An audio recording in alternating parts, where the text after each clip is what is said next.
അവർ മുഖം മറയ്ക്കുന്ന അവരുടെ താല്പര്യം, അവർ മറച്ചുകൊണ്ട് പോകുന്നു. ചിലത് മറയ്ക്കാതെ മുസ്ലിങ്ങളുണ്ട്. സൗദിയിലൊന്നും ആരും ഇത് ഉപയോഗിക്കുന്നില്ല.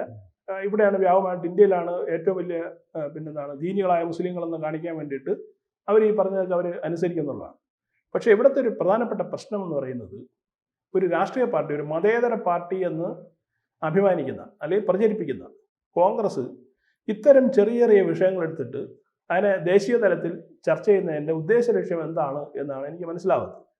രണ്ട് കാര്യങ്ങളാണ് ഞാൻ കാണുന്നത്. ഒന്ന്, പിന്നെ നഷ്ടപ്പെട്ടു പോകുന്ന വോട്ട്, പ്രത്യേകിച്ച് ഹിന്ദുക്കളിൽ നഷ്ടപ്പെട്ടുകൊണ്ട് വന്ന വോട്ട് മുസ്ലിങ്ങളിൽ നിന്ന് എങ്ങനെ സമാഹരിക്കാൻ കഴിയും എന്നുള്ളതാണ് ഒന്ന്. രണ്ട്, ബീഹാറിലേറ്റ കാലത്ത് തിരിച്ചടി, ആ നാണക്കേടിൽ നിന്നും എന്ത് ചെയ്യുക, തൽക്കാലം ശ്രദ്ധ മാറ്റുക. അതിന് പറ്റിയ പരിപാടി എന്ന് പറയുന്നത് എന്ത് ചെയ്യുക, ഇങ്ങനെയുള്ള ഈ മതസ്പർദ്ധ ഉണ്ടാക്കുക എന്നുള്ളതാണ്. അതുകൊണ്ടാണ് RJD അതിനെ ഏറ്റുപിടിച്ചത്.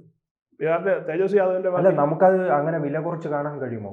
കാരണം വർഷങ്ങൾക്ക് മുൻപ് കർണാടകയിൽ ഇത്തരം പ്രശ്നം. കൂടുതൽ വാർത്തകളും വിശേഷങ്ങളും നിങ്ങളിലേക്ക് എത്താൻ ABC മലയാളം സബ്സ്ക്രൈബ് ചെയ്യുക, ബെൽബട്ടനും അമർത്തുക.